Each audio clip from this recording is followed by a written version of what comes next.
Hi, this is Rachel Markepper. We're back with Dr. Barry Krakow, and he's going to tell us a little bit more about sleep.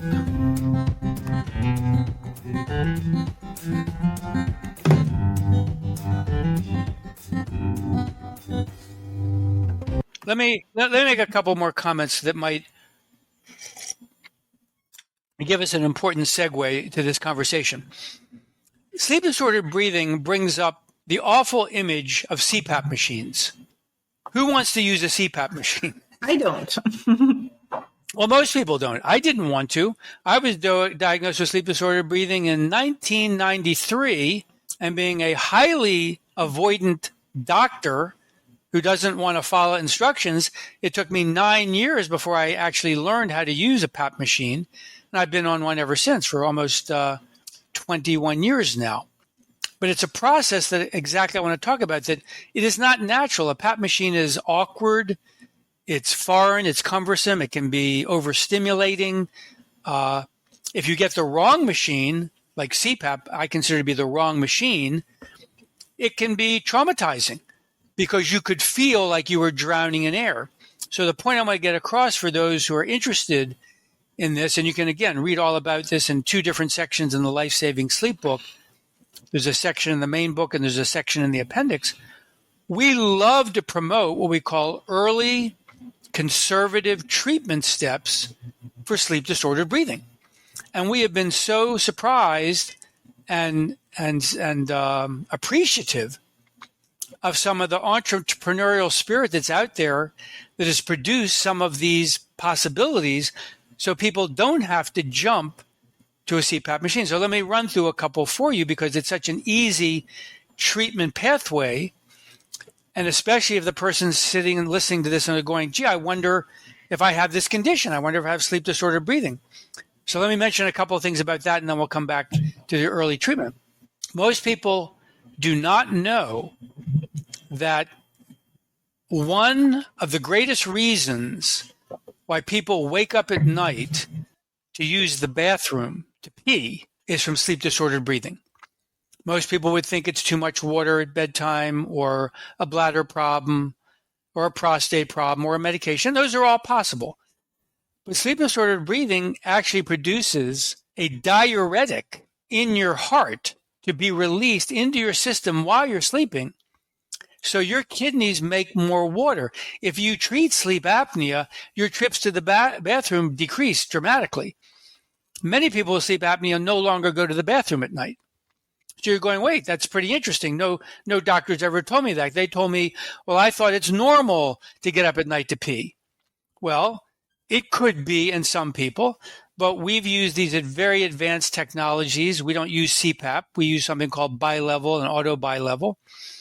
And we have more than 50% of the cases we work with, the people are saying they no longer get up at night to pee. And before that, they were on a CPAP device and they were still getting up at night for once or twice, and they thought that was normal. So that's what I mean by advanced technology. Anyway, there's a variety of symptoms people should be thinking about. Not just do you snore or do you stop breathing. Those are very difficult symptoms to use to make the diagnosis. The psychology fields needs to learn that if a person says my sleep isn't very good, the quality of my sleep isn't very good, that's a huge red flag for a likely sleep breathing problem. Why? Because that means their sleep physiology is messed up. Another thing's going to happen. You wake up with a dry mouth. You wake up with morning headaches. You wake up and you don't feel that good. You get sleepy and tired during the day. All those things can help people begin to ask the question, well, wait, my doctors told me that was my PTSD. They told me that was my depression. They said that was my anxiety. Well, it could be, but sleep actually turns out to play a larger role for many of these symptoms compared to the psychiatric elements. So the person, if they do that inventory, and your listeners may be doing that inventory as we're talking right now and saying, gosh, I wonder if this is me. I wonder if I have this condition. And this is the beauty now of this early conservative treatment. So the number one early conservative treatment is just nasal hygiene. And on my website, barrykrakowmd.com, I have a free 1-hour video. It's 6 short sessions all about nasal hygiene. And what it's teaching is that if you have a sleep breathing disorder, you tend to create much more friction inside your nose and throat. That friction, therefore, irritates the lining of the nose and the throat. You now have more allergies. You're now more susceptible to coughs, to upper airway infections. And so it turns out that people with sleep disordered breathing have very high rates of allergic and non-allergic rhinitis, which are two of the basic components of, runny nose, congestion, stuffiness, and so on. So it's extremely common that when we would meet our PTSD patients in the sleep clinic, not to mention anxiety and depression patients as well, that they would suffer from nasal congestion. And we'd say, well, we don't have to start you on a PAP machine because guess what? You can't even use a PAP machine if you're congested. It's not going to work. You're going to hate it. It's going to be even more suffocating. So we would start these patients on a series of programs to improve their nasal breathing. And the simplest treatment of all was just nasal saline. A person could do nasal saline rinses. So about 20 plus years ago, when we first opened up this particular private community-based sleep center, we began doing nasal hygiene, especially nasal saline, and we get patients coming back to us saying, this is really weird. I don't think I ever knew what it meant to breathe normally through my nose.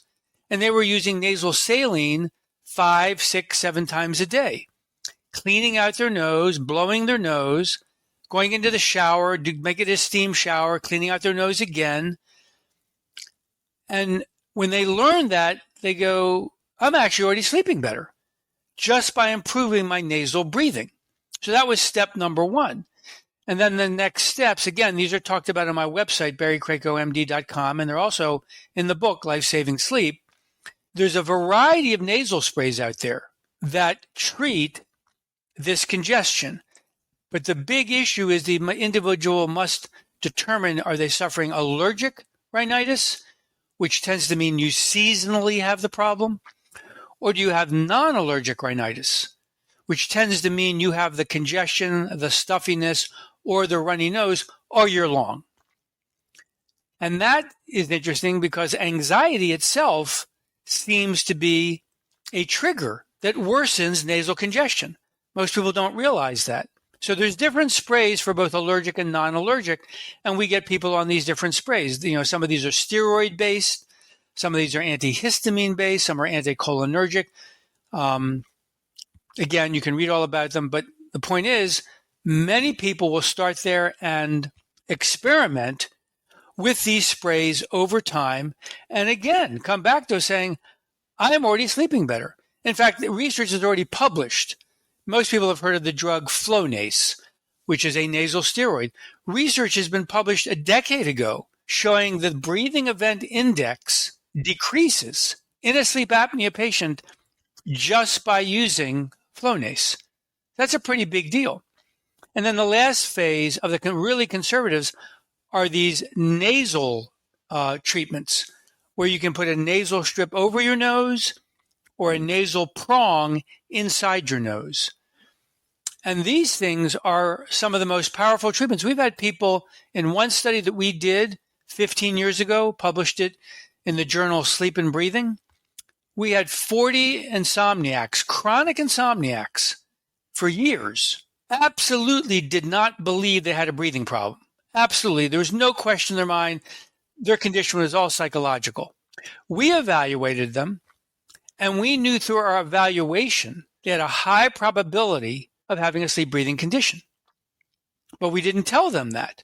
We just said, we don't know. We didn't test you. We don't know. We put them on just nasal strips. That's it. Nasal strips. And I think in a few people, there was some nasal hygiene.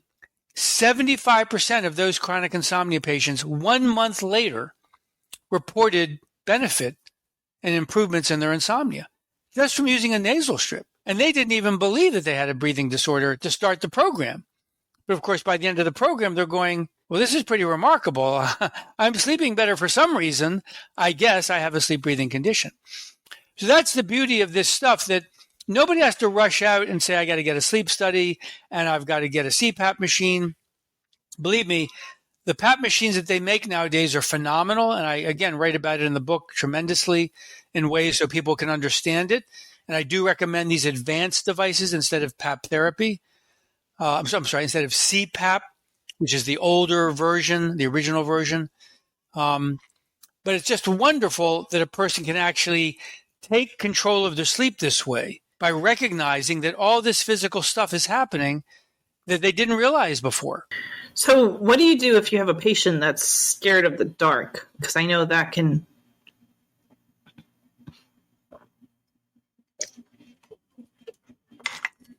So let's take that question and move into the psychological aspects of sleep, because they're just as important.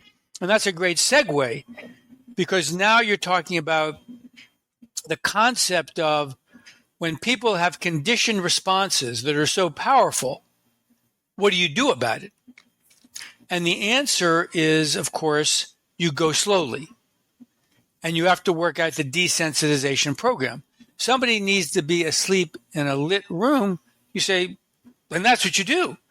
You don't say to them, you can't do that. You say, no, that's what you do. And what we're going to figure out is what else is going on with your sleep that we can work on. Because there's almost always multiple things. Very few people have just one sleep problem.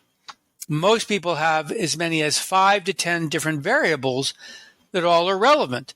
And so at any given time, you want to work with the individual and say, well, tell me a little bit more about your bedroom. What is it about your bedroom that has made you into a poor sleeper, besides just the fact that you notice that you're sleeping with a light on and that's not such a good thing?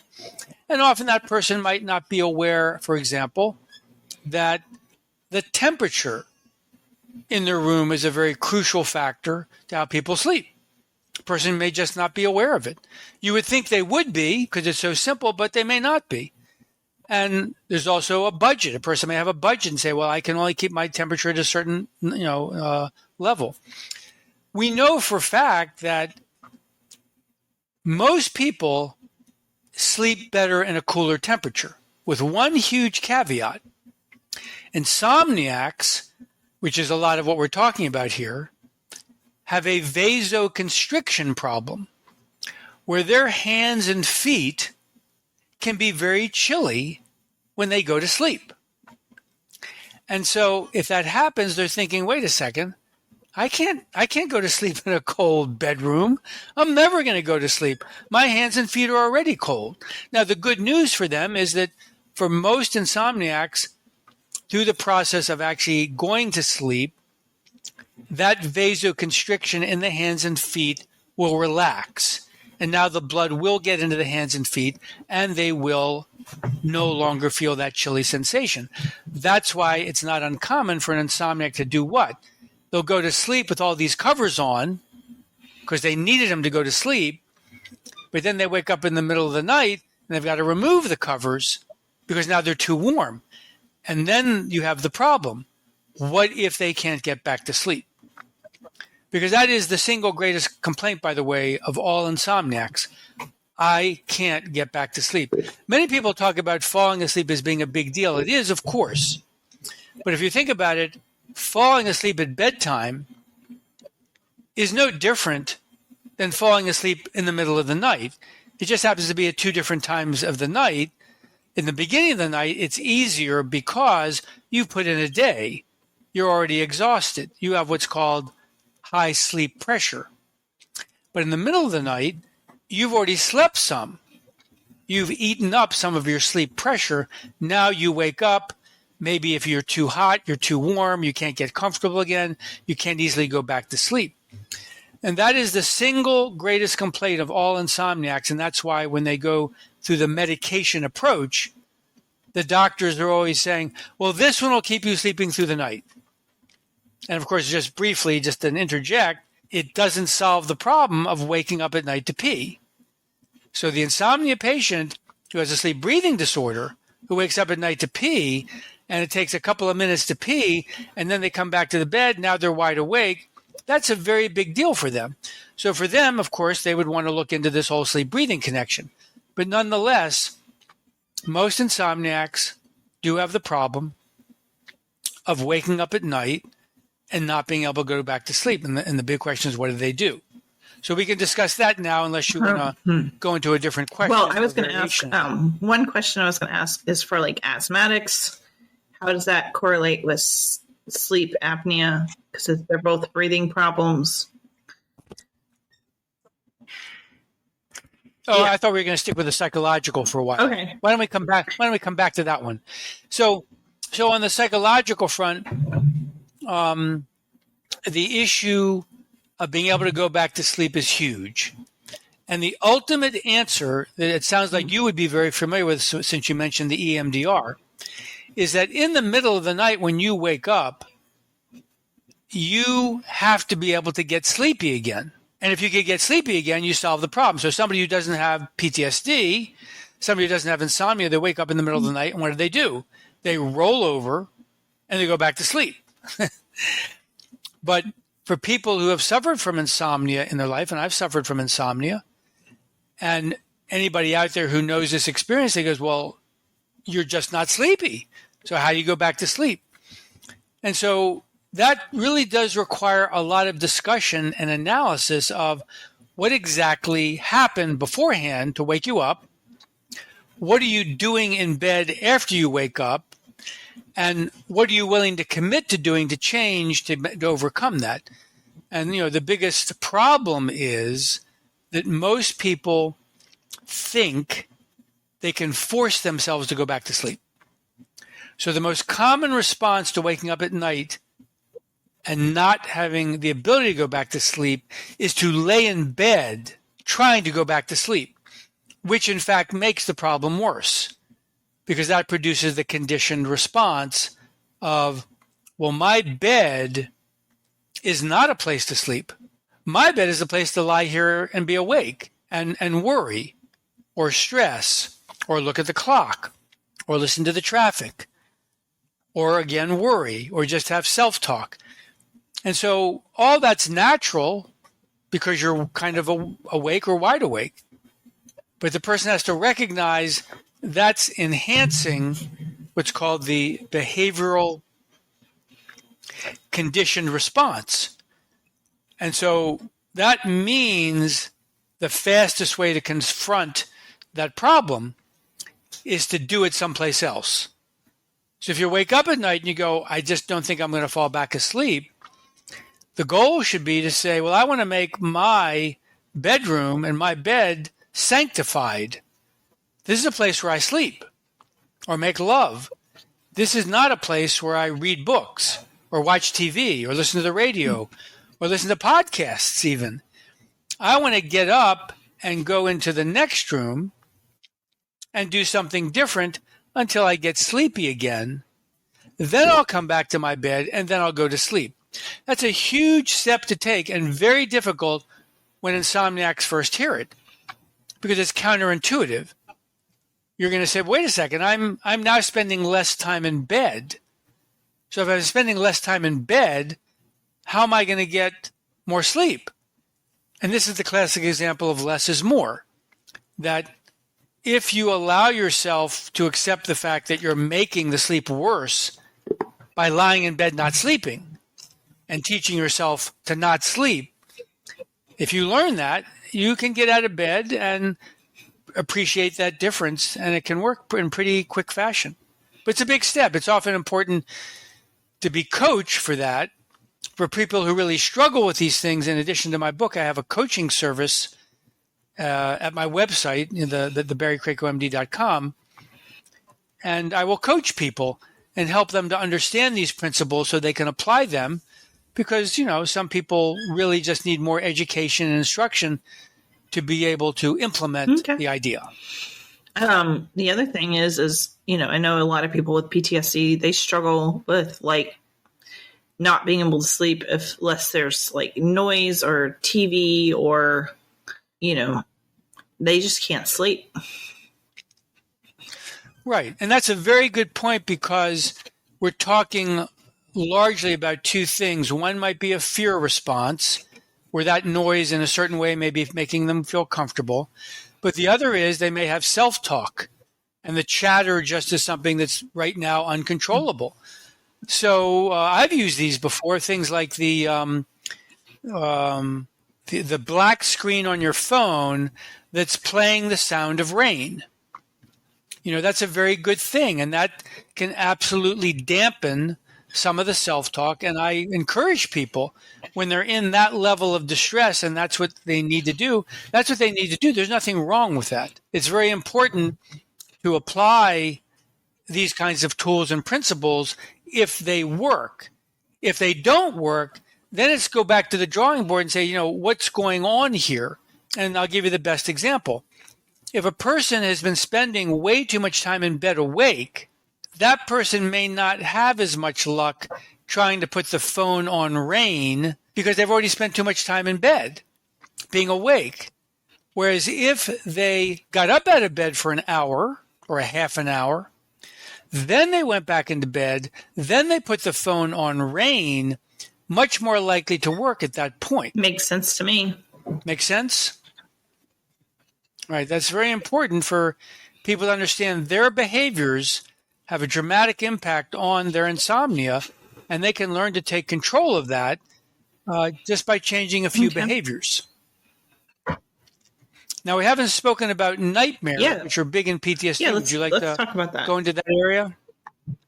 So the nightmare research is how I got into all of this in 1988, where we did the first randomized controlled trial on the technique called imagery rehearsal therapy. And it was compared to a technique called desensitization. At the time, this was at the University of New Mexico Department of Psychiatry. Just a few years early at the University of New Mexico Department of Psychology, they had tested desensitization in a protocol for nightmare patients. So basically, Albuquerque, New Mexico was the nightmare treatment capital of the world in the 1980s. And so in 1988, when we did our study, we compared the desensitization that had already been proven to work with IRT. And the thing about IRT that was unique is that it's got nothing to do with desensitization, even though many mental health researchers and mental health professionals thought in the beginning that's what IRT was.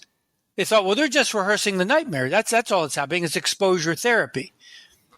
But IRT really doesn't do that. IRT is saying that images in your mind may end up being there because they become learned. In other words, you are traumatized and have a very, very bad event occurring, a stressful life event, something that where you think you're going to die or worse.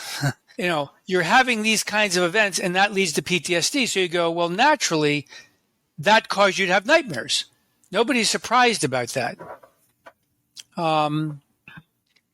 But the question that many PTSD patients have had, as well as researchers, is why do those nightmares linger? And when we first began doing this research in the 80s and the 90s, if you'd ask a PTSD patient, why do you still have nightmares? The answer would be, well, from the trauma, naturally. And we'd say, okay, well, that's certainly a great theory, and I'm not saying you're wrong, but there is another theory. And they go, okay, what's the other theory? And you go, well, it's the learned behavior theory. And they go, huh? Like, what do you mean a learned behavior theory? You say, well, if you have nightmares for a long enough time, it's quite possible your brain has learned to keep having nightmares.